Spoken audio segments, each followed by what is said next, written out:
Hey everybody, I'm Ronan, and welcome to Now Z Here. I'm very shiny. Chicago's still too hot for sanity, which I guess is fitting since our country's losing its collective mind. Ayo! But you know what? I'm not going to talk about politics today. There's enough politics. You can't come onto the internet without stubbing your faith in humanity on some politics. So instead, here's what I'm gonna do. I am going to paint a picture, to tell a hypothetical story of a hypothetical person as if they are you. And as I'm telling this story, just see if you find yourself nodding along, saying, yeah, that does sound like me. So, you were brought into this highly confusing world sometime in the range of the vague mid-1980s to the vague mid-1990s, and came of an age sometime in the vague turn of the millennium. In other words, you are a millennial. And your childhood was full of very structured and fulfilling activities. You went to school, and there were after-school activities, and there was community theater, and there were sports teams, and as you got older, there were honors societies. And maybe you went to college, and there was more structure. There were classes, and there were extracurriculars, and there was Greek life. I didn't do Greek life, but hey, it's a thing people do. Then at one point you graduated, and a certain time after graduating, you looked around and you realized suddenly that you had no idea how to make friends.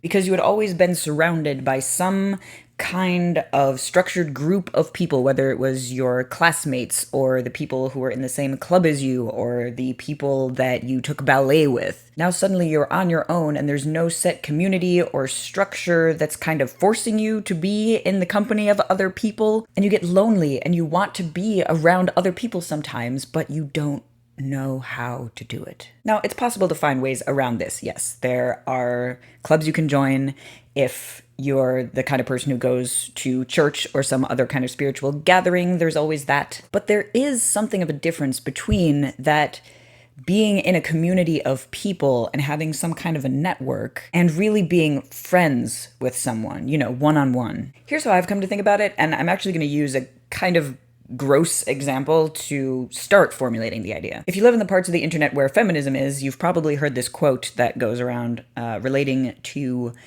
guys who strike up a friendship with a woman with the expectation that it'll lead somewhere sexual or romantic. The quote is, "Women are not machines that you put friendship coins into until sex falls out." Very true, I'm not disputing that. However, if friendship is your actual, legitimate, no strings attached goal, friendship coins isn't a bad way to think about it. If there is someone you actively want to be friends with, reach out to them. It sounds incredibly simple, and in a lot of ways it is, but when you're someone who was brought up with that very structured activity time, and on top of that, when you happen to be kind of an introverted person, I'm talking about myself, it's something you have to work at. It's something that you can make a conscious decision to do. Just reach out to someone, just say hi, just ask how they're doing and mean it. Offer to be a friendly ear, offer to help them out with something. Show them something that made you laugh. I've come to think of it as friendship XP, friendship experience points. Like in Bioware games, you can